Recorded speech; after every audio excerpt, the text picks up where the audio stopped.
శ్రీ గురుభ్యో నమ. శ్రీమాత్రే నమ. సత్సంగ పరివారానికి సాదరాహ్వానం. జగన్మాత అనుగ్రహంతో ఈరోజు మనం జగద్గురువులు శ్రీ శ్రీ ఆదిశంకరాచార్య విరచిత సౌందర్య లహరి స్తోత్రంలోని 82వ శ్లోకాన్ని సూక్ష్మంగా తెలుసుకునే ప్రయత్నం చేద్దాం. గం గణపతే నమః. శ్రీమాత్రే నమః. కరీంద్రాణాం శృండాన్ కనక కదలీకాండపటలీం ఉభాభ్యామూరుభ్యాముభయమపి నిర్జిత్య భవతి స్మృతాభ్యాం పత్యుః ప్రణతి కఠినాభ్యాం గిరిసుతే విదిగ్నే యానుభ్యాం విబుధకరి కుంభద్వయమసి. శ్రీమాత్రే నమః. పరబ్రహ్మ స్వరూపిణి జగన్మాత యొక్క ఊరువులు మోకాళ్లను ఆచార్యులు వారు ఈ శ్లోకంలో వర్ణించుచున్నారు.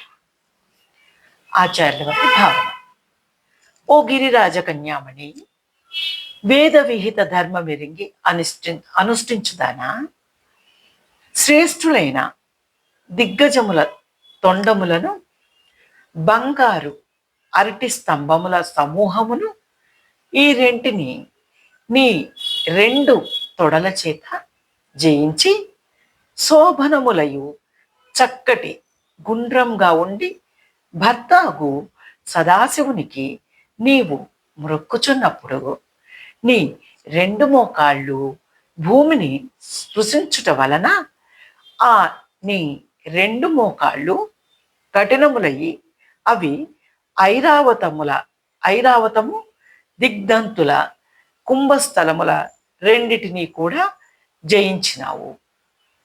అనగా జగన్మాత సదాశివుల వారు వచ్చినప్పుడు 2 మోకాళ్ళు భూమిని స్పృశించి నమస్కరించినప్పుడు జగన్మాత 2 మోకాళ్ళు కఠినమై కాయలు కాయట జరిగినది. అట్టి జగన్మాత 2 మోకాళ్ళు దిగ్గజముల కుంభస్థలములను జయించి ప్రకాశించుచున్నవి అని ఆచార్యుల వారి భావన. ఇక అంతరార్థమేమనగా, ఈ శ్లోకం పారాయణ వలన జలముపై నడిచే శక్తి వస్తుందని పెద్దల విశ్వాసం. కానీ ఈ శ్లోక భావాన్ని అలా భావించకూడదు. జలచక్రమైన మణిపూరక చక్రంను స్వాధీనం చేసుకోగలిగే శక్తి సాధకులకు లభిస్తుందని అర్థం. నిర్గుణోపాసన ఫలం ఈ శ్లోక పారాయణ వల్ల లభిస్తుంది.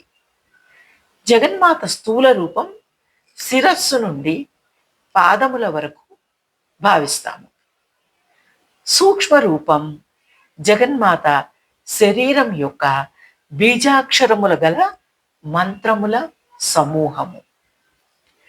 ఉపాసన శివుల వారిపై ఎక్కువగా లగ్నమై ఉంటే ఉపాసకునికి ప్రపంచంపై మోజు తగ్గిపోతుంది.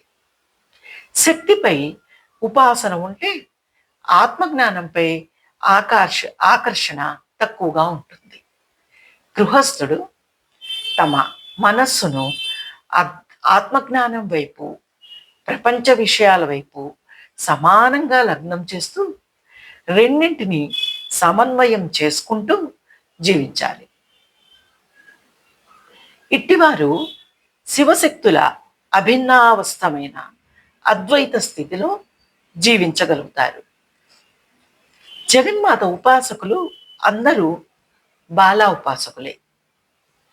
ఈ శ్లోకంలో ఆచార్యుల వారు వర్ణన ఏనుగు కుంభస్థలంతో, తొండములతో, అరటి బోధలతో జగన్మాతను పోల్చి ఉన్నారు. ఇవి తెలుపు రంగుతో ఉంటాయి. జగన్మాత ఉపాసకులు నిర్మలమైన మనసు కలిగి ఉంటారు.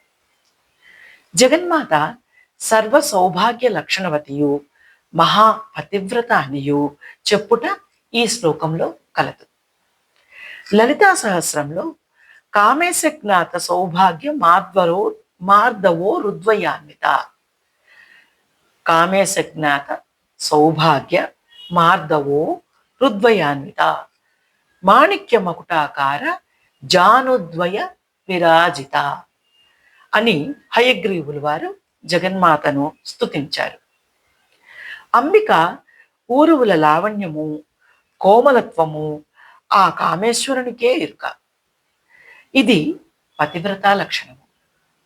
వంపు కలిగి కెంపులతో తయారు చేసిన 2 కిరీటముల అన్నట్లు మోకాళ్ళు కలది.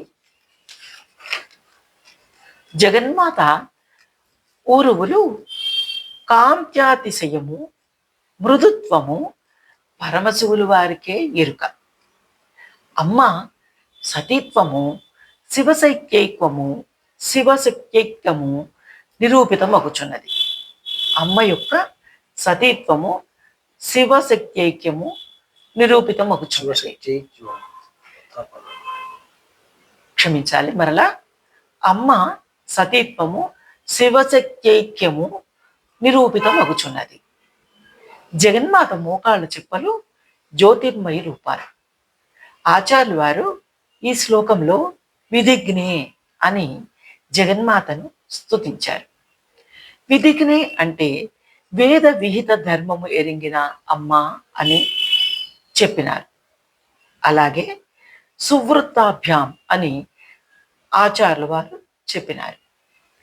అనగా చక్కని వర్తులములై ఉన్న మోకాళ్ళు అని అర్థం. లోతుగా ఈ శ్లోకం అర్థం చేసుకుంటే స్థూల రూపంగా కనపడిన వేదం యొక్క సూక్ష్మ రూపం అయి ఉన్నది. జగన్మాత విచిత్రమత్ర కిం పరిపూర్ణ కరుణాశ్చేన్మయి అపరాధ పరంపరావృతం నహిమాత సముపేక్షతే సుతం. జగదంబ విచిత్రమత్ర కిం పరిపూర్ణ కరుణాశ్చేన్మయి అపరాధ పరంపరావృతం నహిమాత సముపేక్షతే సుతం. ఇది ఈ శ్లోకం యొక్క సూక్ష్మ వివరణ. జగన్మాత అనుగ్రహం మనందరి మీద కలుగుగాక. శ్రీమాత్రే నమః.